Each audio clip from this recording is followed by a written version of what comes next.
Hello everyone, in this video I'm going to talk about provisioning a Windows instance in the AWS.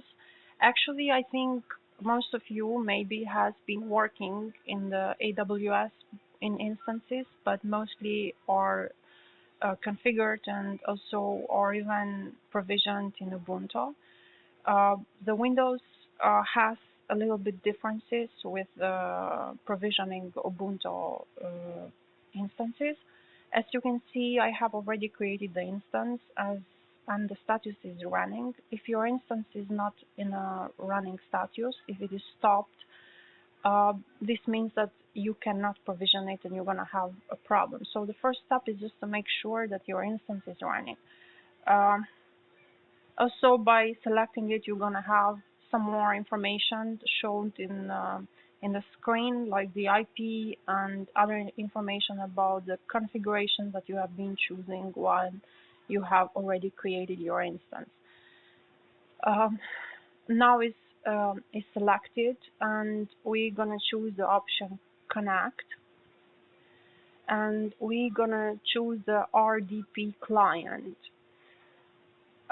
This is the option that gives you the possibility to connect through the remote desktop that every Windows operating system has already installed.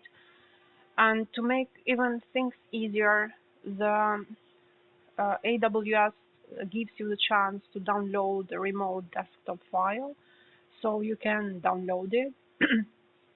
And you can open it. In the moment that it opens, you can connect, and you're gonna see that actually this downloaded file, it has already configured some information that you might need to do by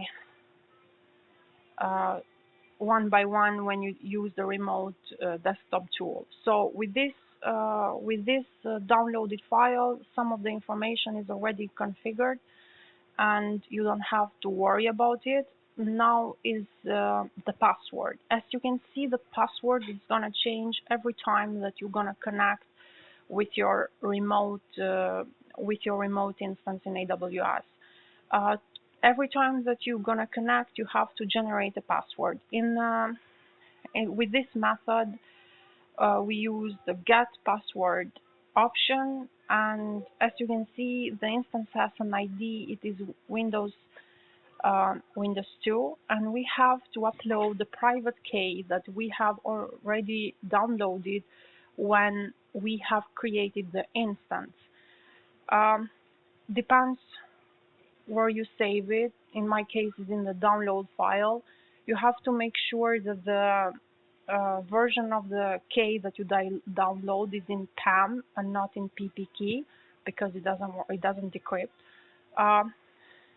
You select it and you open it. In this way, the file is uploaded and you decrypt the password. And as you can see, it is one-time password. Here is the public DNS for your instance. We copy the password and we paste in the password admin. As you can see, it worked. You give yes, and here is the public domain that is specific for every instance. So in this way, you can understand what instance is you are provisioning by the public DNS. Actually, in the Google Cloud is different. Usually they use the IP, so it gives you information what kind of instance you are connected. But with the AWS, it is with the public DNS. As you can see, the Windows is already ready. You can continue to do configurations or other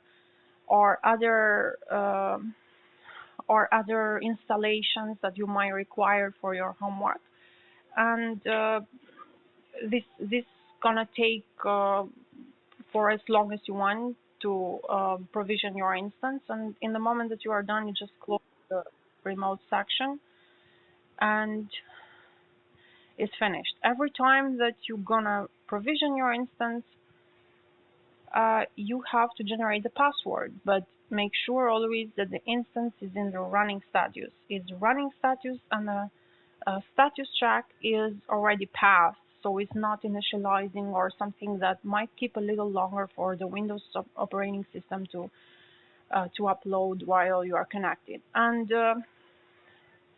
we connect again. We go to our DP clients, and we have all this information that they are here. If you want to do with a remote desktop, the tool that is pre-installed in every Windows, you have to make sure to write the IP address of that of the instance. So maybe you have to go back and select, and you have to use the public IP address. And also, as you can see, there is another IP address. We use 6.147.188. And also it needs a username, and you have to go ahead and complete all the information through the detailed information that you get from different options that you have in your instance. And the easiest way, I guess, is just to go to RDP and to download the remote desktop file. This has already pre-configured some of the most important information for your instance, and you don't have to worry about it. And also, it gives even that's the username, and we connect.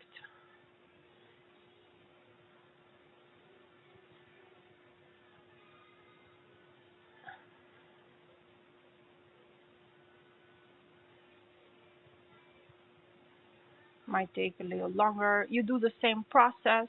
You have to upload the private key, and also you have even to decrypt the password, and then it is kind of the same process as the process of downloading the file. I usually use the downloading file. There are options to make things easy, and why not? So I mostly just download the remote desktop file, and I have already configured. I have already ready the file, and most of the configuration are set up. You don't have to download every time that. So here we are. It needs the password here, and we have to go to get, upload. We take the PAM, and is already uploaded, and we decrypt. We have the password here. Is copied, and it should be okay. And now is ready. As you can see, with this method, it shows the IP address of the instance. So in this way, you can understand what instance you are connecting, differently from the remote desktop files that when you connect shows the DNS address.